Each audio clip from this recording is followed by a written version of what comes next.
All right, everyone, please take your seats.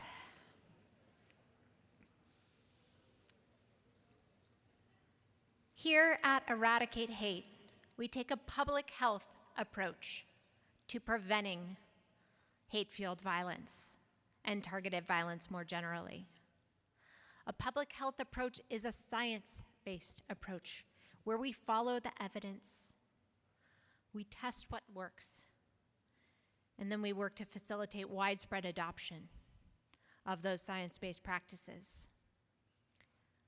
This panel explores a public health approach in greater detail. What does it mean to treat violence like a disease? And how can we do so effectively?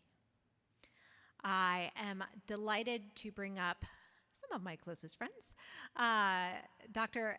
Elena Savoia from the Harvard Chan School of Public Health will be moderating this panel, and I will let Elena introduce treating violence like a disease. Thank you. Is the microphone working? Thank you, everyone. Welcome to Pittsburgh, and good afternoon. It's my pleasure to introduce this incredible panel.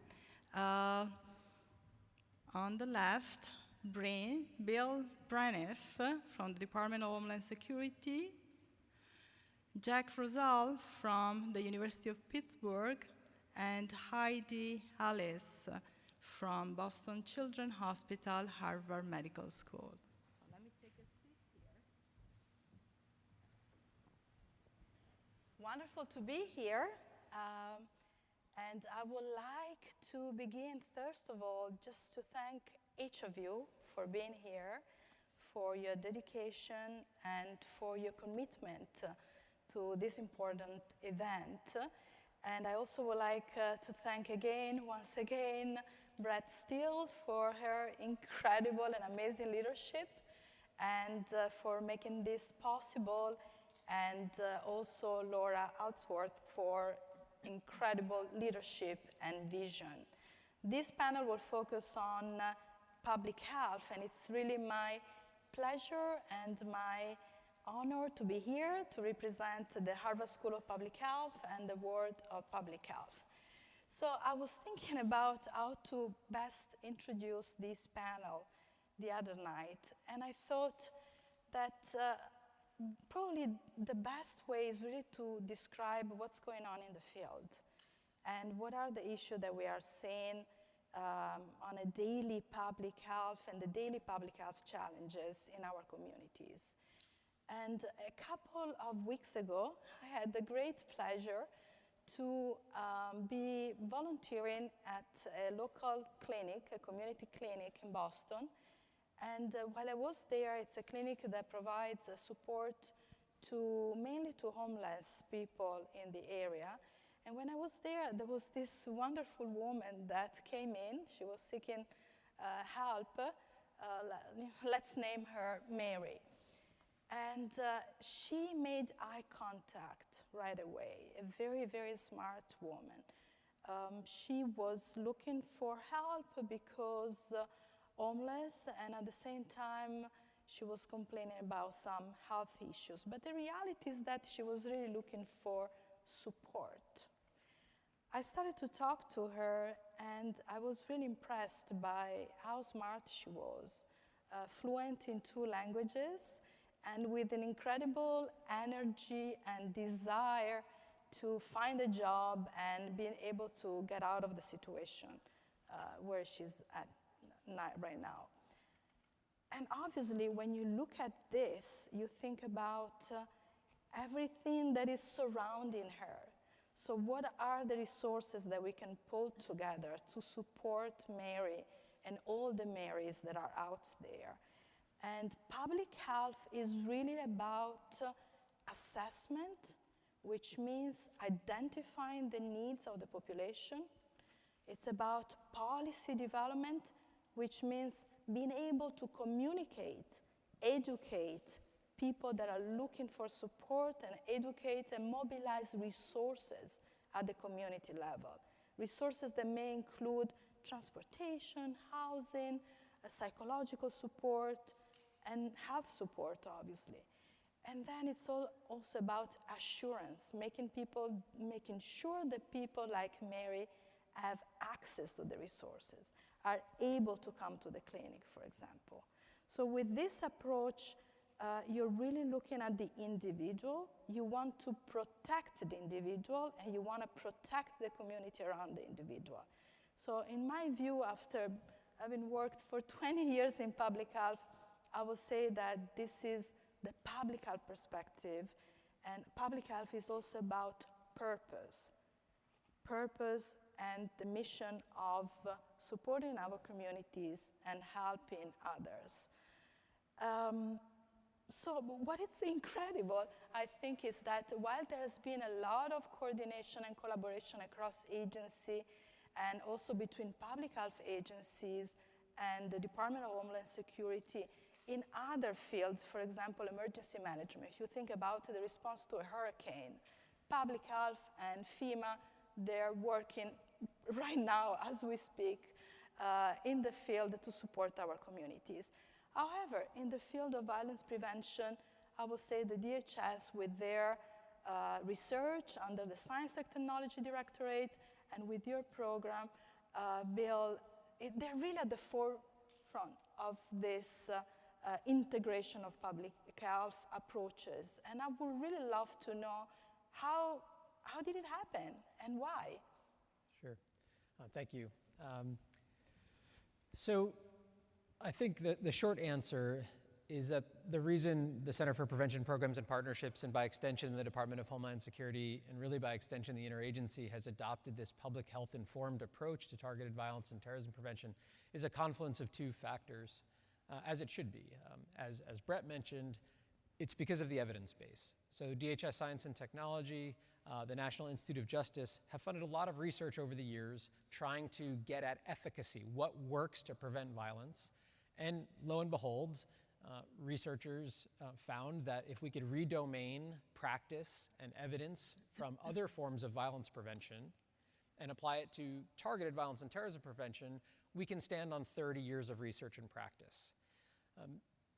The reason that hadn't happened is because we had exoticized this form of violence. 9/11 cast a very long shadow. We treated this as other, as something very foreign. And as the threat evolved or devolved in the United States to not just be from foreign terrorist organizations, but now from homegrown violent extremists inspired by foreign terrorist organizations, now by domestic violent extremists, as the number of school shooters increased and the instances of workplace violence increased, and we had all of these different forms of targeted violence, we still hadn't de-exoticized this problem. But when we look at the data, we know we have to consider this as violence prevention first and foremost, and then specify targeted violence and terrorism prevention as a subset of that violence. And so it just took us a long time to reorient to the actual phenomenon.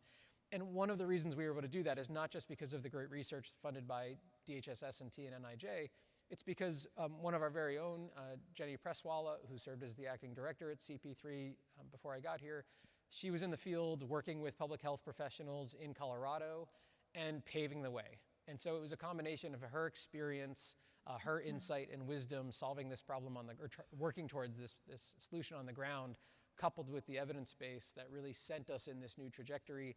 Jenny is the architect of our current strategy, and we have, as an organization, I think, internalized it and through lots of collaboration. But that's sort of the trajectory that got us here.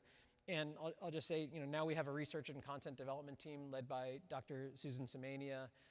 Our knowledge repository has just under 400 articles, many peer-reviewed academic articles from across disciplines. Many are government-funded, many are not government-funded, and we are actively curating that evidence-based, just as you do in the public health model, to drive all of the work that we're doing. And so we're really committed to this evidence-based approach inspired by our public health colleagues.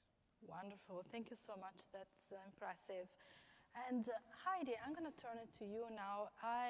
When I was describing my encounter with Mary, I described some of her strengths. Extremely smart, bilingual, but also she was carrying a lot of trauma on her shoulders.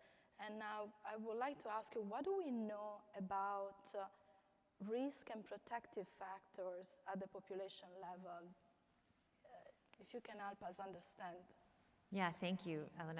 I'm very excited to be able to share data. I know Brett started by saying part of what we're doing here is using science and data to drive what we do, and you talked about the evidence base as well, Bill.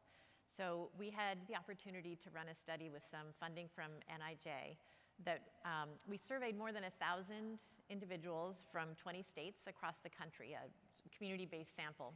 And we asked a whole range of questions in the survey, as well as a set of questions that get at openness to the use of violence for political change.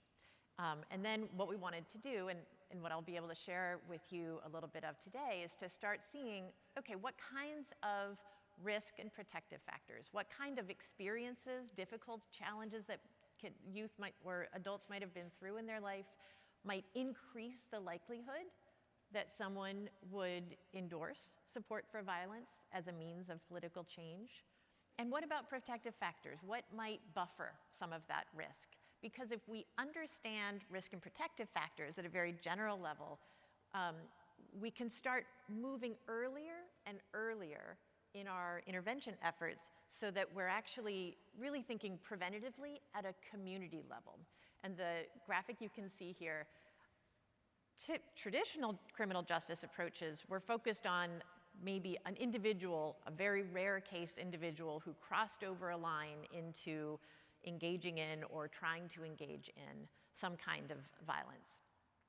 The more we can push that back into understanding, well, what are risk factors or protective factors in the general community that might early on be addressed to reduce the likelihood that anyone would ever progress to that stage? That's what we call primary prevention in a public health model, and where we're beginning to see that we can actually do this. We can bring some of our data and understanding to, at a population level, reducing the risk. So big picture, how does this work? What we have found, and it's not just us, it's researchers who have been working on this over the years, injustices play a central role. So feelings of unfair treatment or injustice, which can include experiences of trauma, as you mentioned that for Mary. ACEs is a term for adverse childhood experiences, so childhood trauma and adversities, experiences of discrimination, community marginalization and stereotyping. All of these perceived or real injustices are a really important part of the picture. But they're not the whole picture. There's also the filter of how someone thinks and feels about what happens to them. And so that's where we see psychological problems actually are very important to understand. So research has found depression, anxiety, cognitive inflexibility, and problematic internet use as fundamental kind of psychological characteristics that might exacerbate the risk after experiencing some injustice or perceived injustice. And these have been found at, again, not at an individual level of like, this person is concerning, but more at a population level, what leads to a greater likelihood of endorsing violence. In our data, I mentioned we collected data with more than 1,000 individuals. One of the things we wanted to do was understand social connection, because I think we all know intuitively, social connection is fundamental to how we experience and respond to challenges. So we did something within our data where we used, for those of you who are data geeks, latent class analysis, but we found these clusters of individuals who talked about their social connection in similar ways. There was a group that was profoundly disconnected. They were not engaged with their communities, with people online, offline. They were pretty isolated. There were a couple groups in the middle, some engaged more online than others, we know that.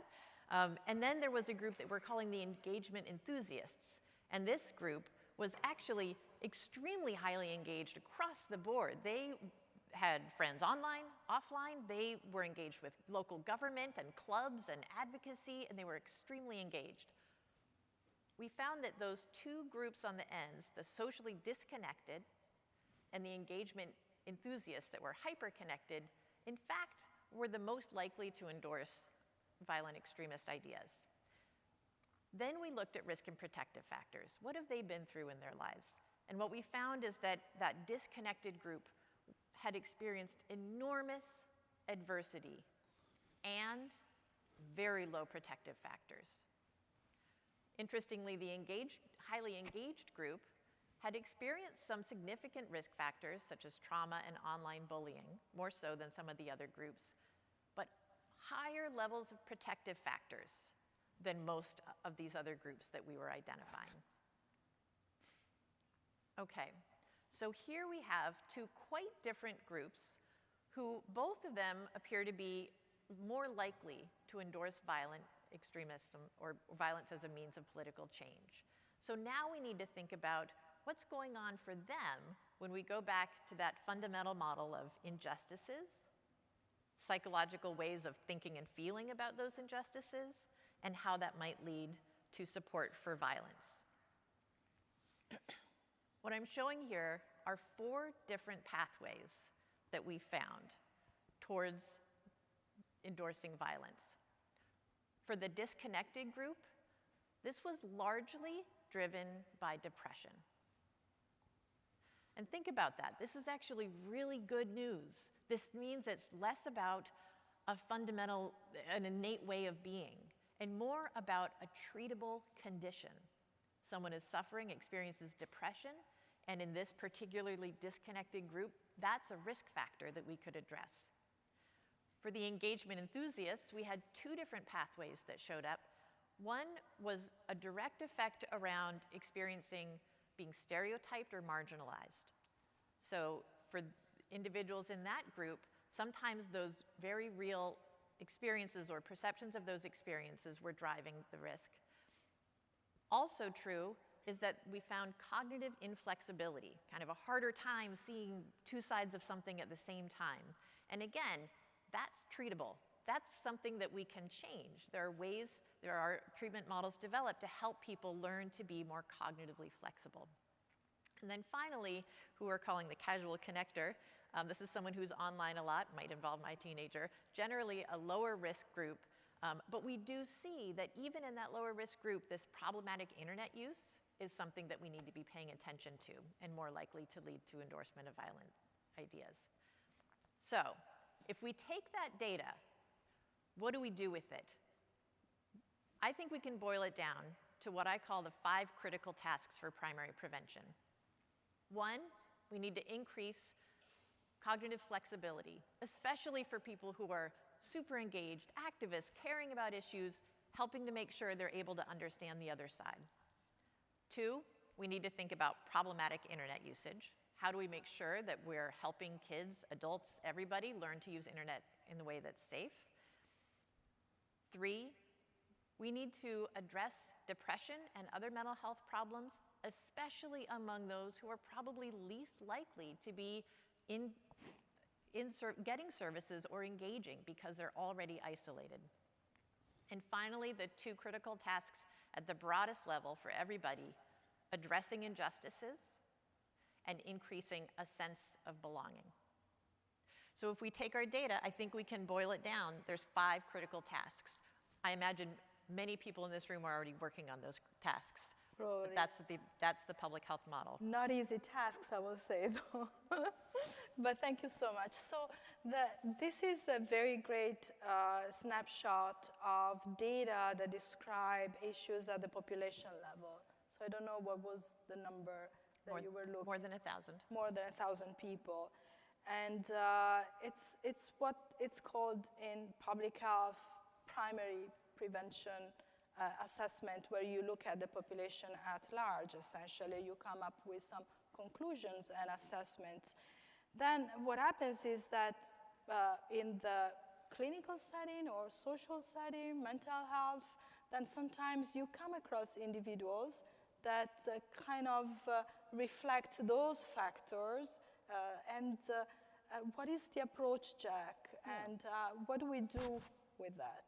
So by training, my anchor job, if you will, is emergency psychiatry. I spent about half of my life doing emergency mental health, about half of my life doing this, work around violence, and especially this thing called threat management. So I'm not necessarily focused on populations. I'm focused on this person who just came into our crisis center, Or this person that someone called 988 about and said, I'm really worried because my coworker said blank, my friend said blank, my loved one said blank, and sort of what do we do with that?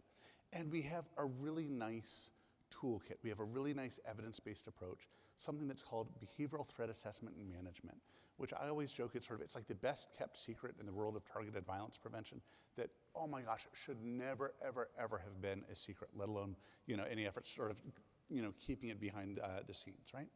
And this is an approach where we take a blending of a lot of different types of subject matter experts, right? So a lot of it is bring together behavioral health folks like myself and law enforcement folks, along with maybe human resources subject matter experts when we're working in organizations, maybe K-12 experts when we're in an educational setting or a higher ed setting. I do a lot of this in healthcare settings, right? And we bring these folks together to collaborate in this multidisciplinary way. And that earlier question of why do we do it in a multidisciplinary way? Because when we do it in a monodisciplinary way, we fail abjectly and sometimes with tragic outcomes.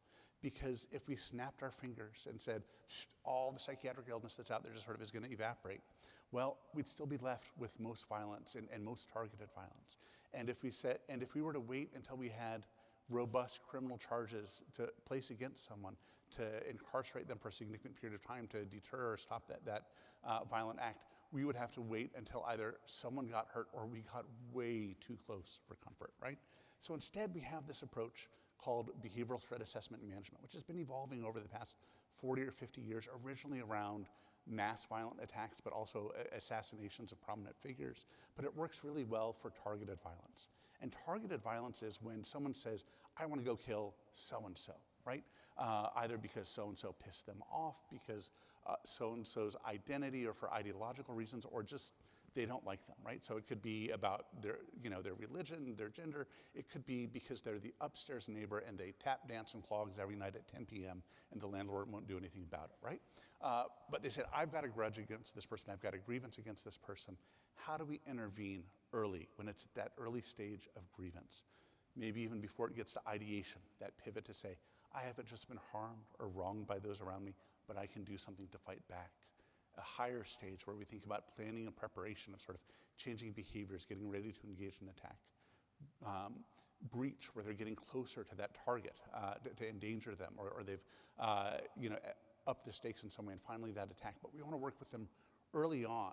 And the earlier we work with them, the more likely we are to be able to use some interventions which are far more likely to be, pro-social, beneficent, about addressing some of these fundamental social determinants of health we talk about in healthcare, or some of these social needs of positive social connections, or something positive in their life so they have something to latch onto instead of their hatred of that person or that group for whatever reason they choose to draw a circle around them. And we've had a developing science in this space for decades, right? And so we have a good sense of what puts people on the pathway, what we can do to get people off that pathway. We know how to blend some of these teams. And I like it as someone whose feet are still in the clinical world. It's an individualized assessment. It's an individualized approach saying, what's happening with this person? What are the interventions that are going to make a difference for this person that are pertinent to them? Because sometimes the most important protective factors or the most important risk factors are distinct to that person. Across the population, those ACEs experiences, like growing up in a household where there was, witnessed domestic violence across the population, that's a big risk factor. But as a clinician, I can tell you every day, my colleagues and I, we work with people where that's the biggest protective factor. I saw what that guy did to my mom. I could never do that to a human being, right? And so we've got to recognize that individuality. It's about modifying the risk and the protective factors. It's about case management, both in the clinical sense of, hey, can we set you up with housing, with employment, with connection to healthcare services, and also sometimes case management in the sense that they use that term in the intelligence community. How do we develop a relationship with that person of interest, or patient, we say in the clinical world, right? How do we develop a relationship with them so we can see how they're doing as they're moving up or hopefully back down that pathway? Or how do we develop a relationship with the people around them so they can keep eyes on that person, and when they reach a certain threshold, they know to raise their hand and get help? How do we set up, we call them, the tripwires around that, right? And again, most of the time our best interventions are these nice pro-social interventions. It's about connecting to these resources. And a lot of times we're able to get there well before it gets dangerous, well before we even need to think about a criminal charge or an involuntary psychiatric intervention. And that's ultimately our goal. I've been working in this space a long time because as an emergency psychiatrist, I'm often one of the folks who gets called in after the bad event to do the support work for the families, for the first responders, for the dispatchers, sometimes for the journalists covering the events, right? And I realized a while ago, we've got a good toolkit for helping them, but we've got to make sure more people know about the toolkit for preventing these tragedies from occurring in the first place. Thank you. This connects very well with the experience of the Boston Children's Hospital, right, to my knowledge, where I believe, Heidi, you have a multidisciplinary team of people that supports this mechanism of supporting specific and providing resources to specific individuals. Can you tell us a little bit of how that works? Yes, I'd be happy to. So at Boston Children's Hospital, we have a prevention team called the Massachusetts Area Prevention Program, or MAP.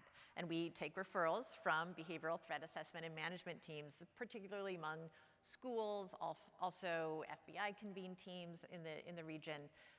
And the idea is there's maybe a concern that has been raised about a particular youth, and there's no imminent risk, but there's a sense that, boy, there's a lot going on here, and we don't want to just say, well, there's no risk right now, so we're done.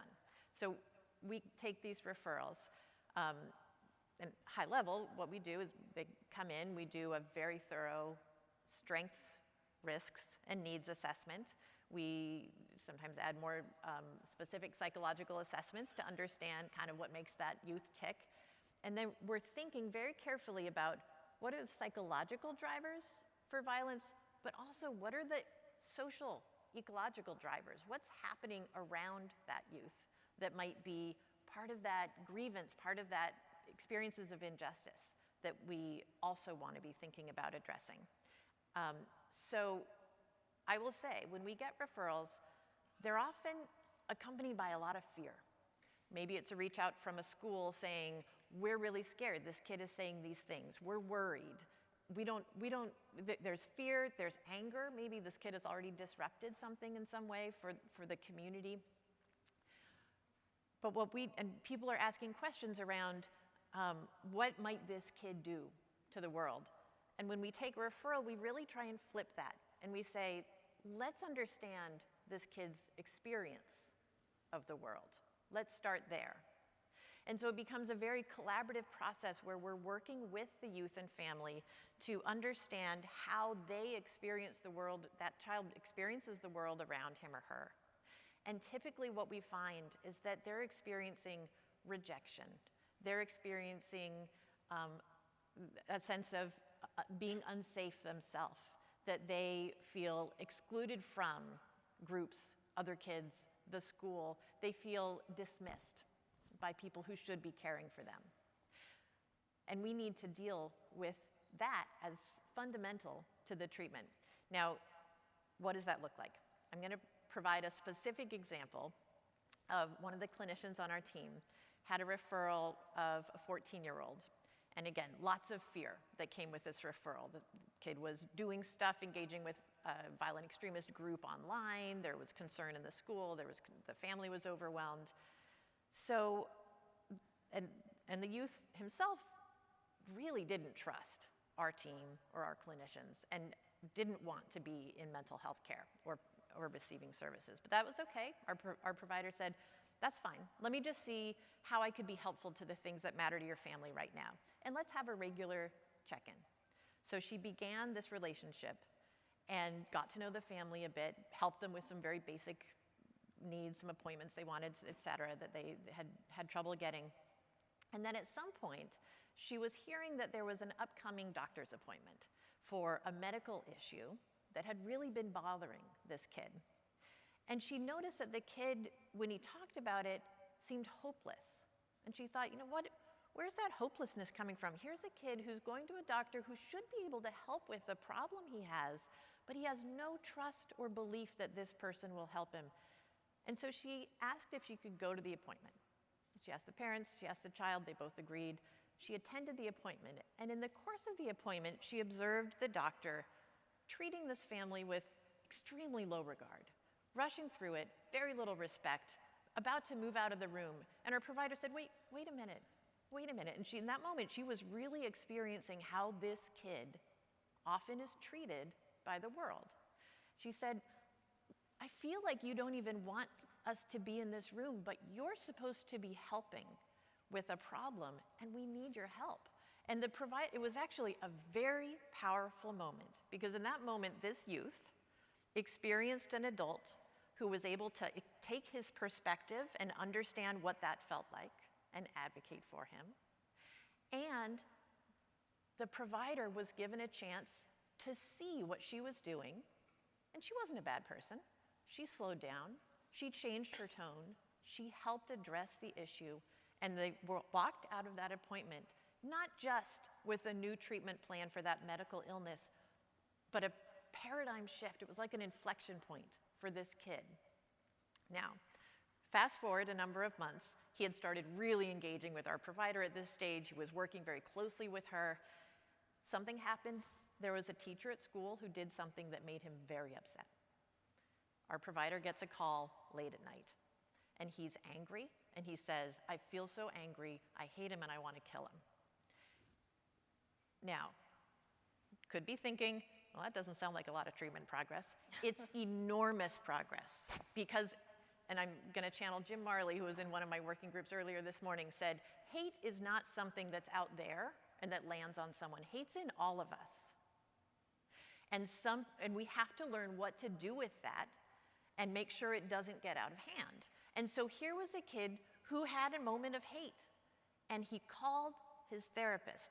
Not just that, but he agreed to go the next morning to school at 7:30 and sit in the principal's office and talk with the therapist and come up with a plan for how to be safe at school and to how to communicate to the teacher what had happened that made him so angry. And it gave the teacher, just like the doctor, a chance to respond with empathy and compassion and to change this kid's experience of the world.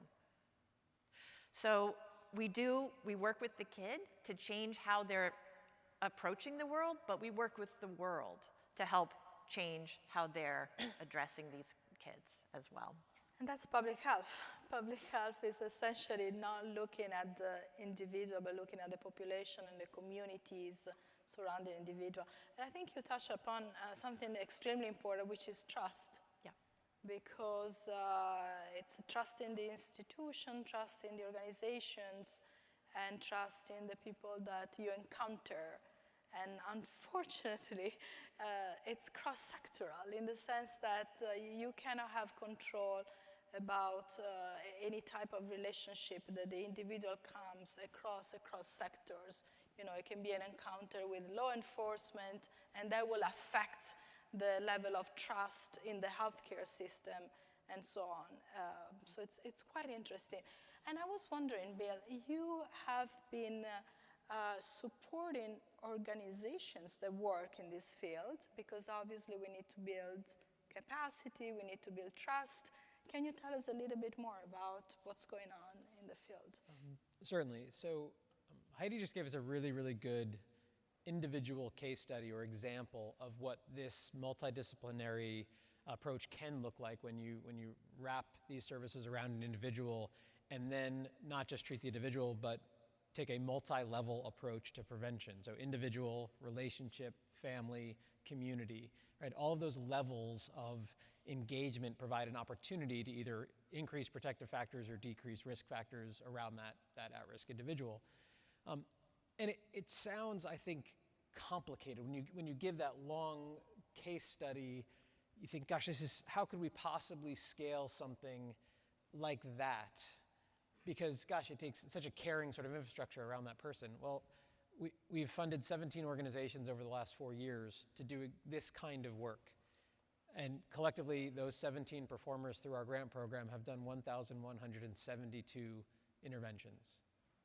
In 65% of those instances, because the teams that we funded were multidisciplinary teams, they had the skills in that multidisciplinary team itself to provide management of direct services, they never had to refer that person out to additional support. 65% of the instances, they were able to engage in case management and risk reduction internal to the team. In 35%, they reached out to organizations like Heidi's Clinic and said, I need extra help, right? There's real specific case management support that I need for a facet of this individual's life.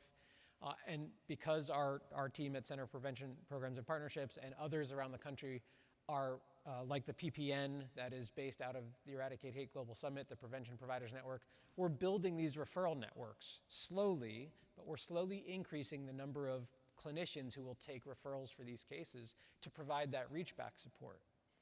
So at the end of the day, 1,172 individuals got help, 65% of the time by that behavioral threat assessment and management team, 35% of the time they also got additional services from other clinicians. In 6.5% of those cases, the team managing this individual had to refer them to law enforcement because of duty to warn concerns. There was enough of a concern about public safety that they felt they had to refer that individual to a criminal justice referral. That means 93.5% of the time they didn't. In 93.5% of those cases, individuals got access to help early, help that they might not have gotten otherwise. That's more children staying in schools and avoiding suspensions. That's more people staying in the workplace and avoiding termination. That's more individuals avoiding expensive investigations, prosecutions, and incarcerations. So not only does it work, it's cost effective. It's much, much cheaper than the alternative. And when you create these teams, you're creating that culture of prevention in that school, in that workplace, in that healthcare center, on that county level behavioral threat assessment and management team, like we heard about in New York State this morning, nearly 45 teams around the state doing this kind of work. That culture of prevention allows for these detailed sort of interventions at multiple levels. That's on secondary prevention, right? So that's among individuals at risk. We're also funding organizations around the country who are doing primary prevention work, much like Heidi talked about at the top of the panel. And so these are organizations looking at risk and protective factors in a school setting, in a workplace setting, at a university, in a geography like a city or town, and really investing in building protective factors that at the population level decrease the likelihood for people to feel injustice or social isolation, increase social connectedness. We talked about problematic internet usage as one pathway. Sometimes the interventions are really straightforward. I think a lot of us have a somewhat not fully articulated concern about online gaming, for example. We've heard anecdotes about individuals in gaming or gaming adjacent spaces being sort of recruited into extremist movements or exposed to extremist content. One of the interventions that we funded through our grant program is merely to have a coach who is the coach of that high school esports team. And now the student goes from playing that game alone without adult supervision, without an ethos around their team culture, without teammates who hold them accountable, right? And all of a sudden now they're in that social connectedness kind of setting where they have an adult to look up to, they have teammates to be responsible for. We're still meeting that student or that individual where they are, which is in the online gaming space. That's the sport they play. We need to meet them there, but then create these protective factors around them in those environments. And we're doing it. We're doing it regularly. I mentioned earlier this evidence base that we're curating. Each of our promising practices track for our grant program, all of the primary prevention interventions. We have lit reviews that undergird each of those promising practices tracks. So we're looking at the evidence base, we're investing in what can work in a primary prevention setting, and then we're doing measurement and evaluation to get better over time, and we will take Heidi's research and absolutely incorporate that into our work going forward. And I guess what I'm trying to say is that I think there's a lot of reason to think that these are sound investments, that we actually can prevent targeted violence and terrorism by making these investments at different levels of prevention. There's an evidence base to follow, and in fact, it's not really an if anymore. We're starting to see real tangible results coming out of this program, and in my honest opinion, it's a question now of, are we ready as a nation to go from proof of concept to national level impact. And I don't get to make that decision, Congress does. But I think, as someone who has a somewhat firsthand or front row seat, I think we're ready to go from proof of concept to national level impact, and I hope we will. That's incredible. I mean, coming from the world of public health and sitting next to you and hearing this approach from Homeland Security, it's really impressive and I would say reassuring, honestly. I'm not sure if on the public health side, the public health agencies have yet recognized that hate is a threat to the health and physical and mental health of individuals. Public health is used, obviously, to treat violence, but hate has not yet probably been embedded in interventions and in approaches to improve the health of the population. I think it should. And probably more data we get and more we will be able to make a point that it's extremely important. I would like to turn it again to Jack. Any final thoughts on, based on your experience, that you would like to share with the audience? Yeah, so I'll give you a little bit of an anecdote. About a year ago, I was sitting in, so I work in healthcare, and so we've got to recertify in CPR every 2 years. And I was sitting in one of these CPR recertifications, and folks, I've been doing CPR since the 1980s, and my attention span was not in that room at the time, right? I was thinking about what I usually think about, which is like violence and threat management, because that's, for me, that's what's engaging and interesting. But then they put up a slide that really caught my attention, and it was called the chain of survival. And just, it's a little hard because it's very bright up here. Anyone out there a cardiothoracic surgeon or an interventional radiologist? Well, I'm not seeing any hands going up, and that's kind of a problem, because if I have a bad heart attack, that's who we need. But does anybody out there know CPR? Show of hands. All right, so it's a little hard to see for the rest of the folks up here. Just about every hand just went up. Like most of the room knows CPR, which is great, and thank you for doing that, by the way, right? I think this space of preventing targeted violence is kind of like what we think about with CPR and what we think about with that immediate response to people having a cardiac emergency or a stroke, right? We don't need everyone to be a cardiothoracic surgeon or an interventional radiologist, but we need people to say, oh, that person, they're grabbing their chest or they're grabbing their throat. I know what to do first. I know to have someone to grab an AED and to call 911, and we know to get the paramedics here. And we know to make sure that this person gets to the ER so they can get more advanced management, and then more advanced management. And I think that's kind of what we need in this space.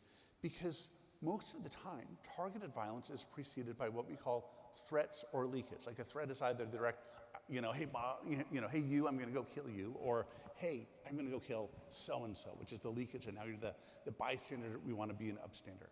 But most of the time, those bystanders or potential upstanders are friends or family of that person at risk of violence.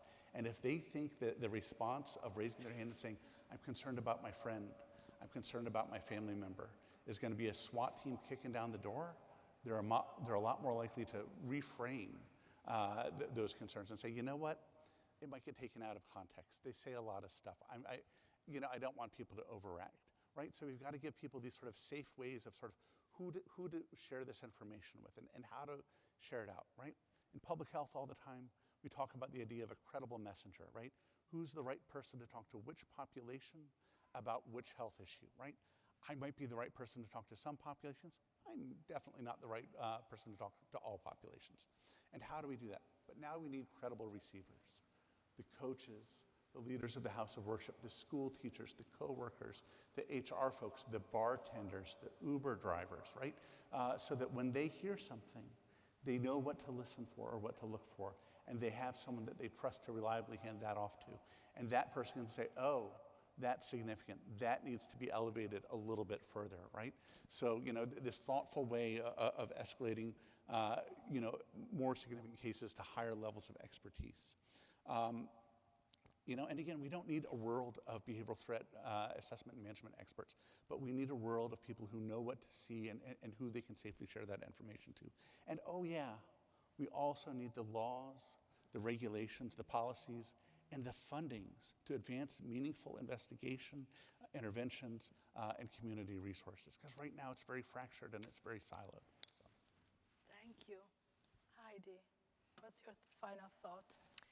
I'm going to give 2 final thoughts Two? if I can. Okay. So one final thought is we're in this place where we don't have time to wait for all the data to accrue to tell us exactly what to do and how to do it. We've got to be doing something now. And we don't have the resources to waste on programs that aren't working and aren't data-driven. So I think we have to kind of hold both of those realities, but instead of despairing, I think what we need to do is pretty much what's happening here, which is that we can move both practice and science forward in tandem as long as we keep the cross-communication going.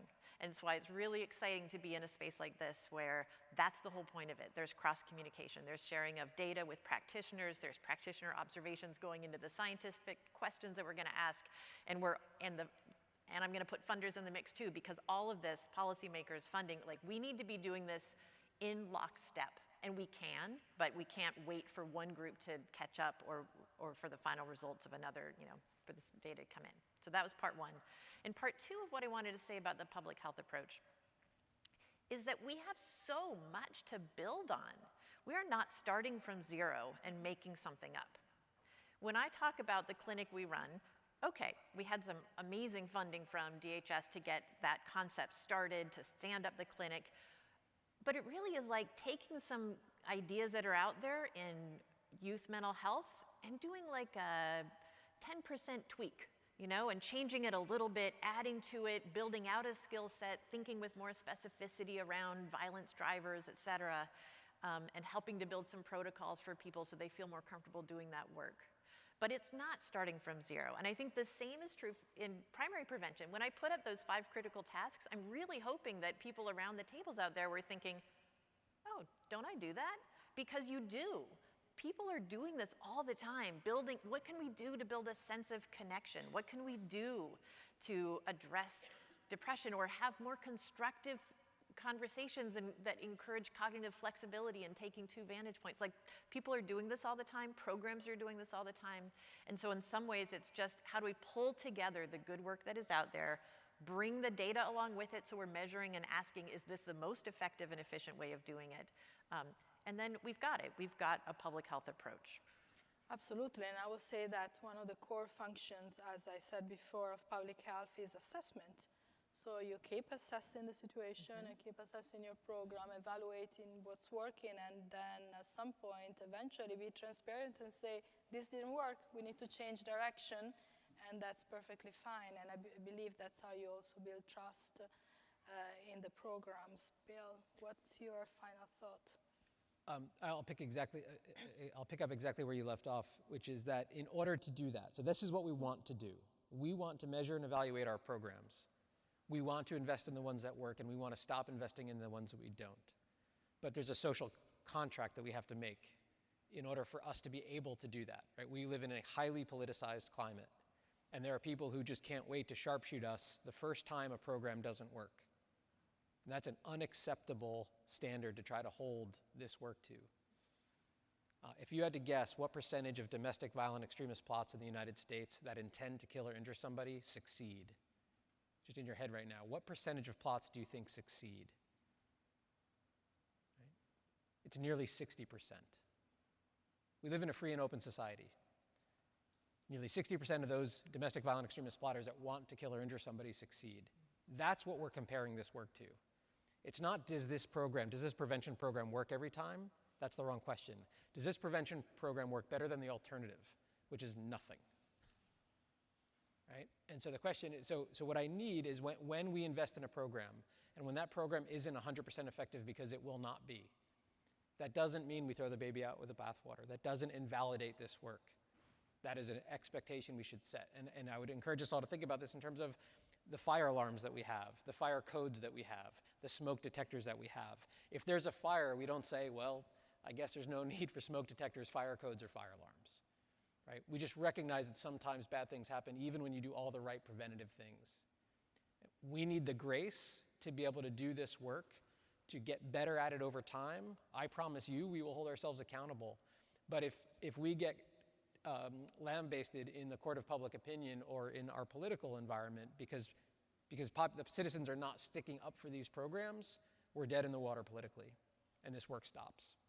So we'll keep up our end of the bargain, We'll keep up our end of the bargain. We will invest in measurement and evaluation. We will publish those M&E studies publicly, which we do already through our grantee results website and other DHS science and technology formats. We will be an open book, but we then need some social support so we can keep doing this work and get better over time.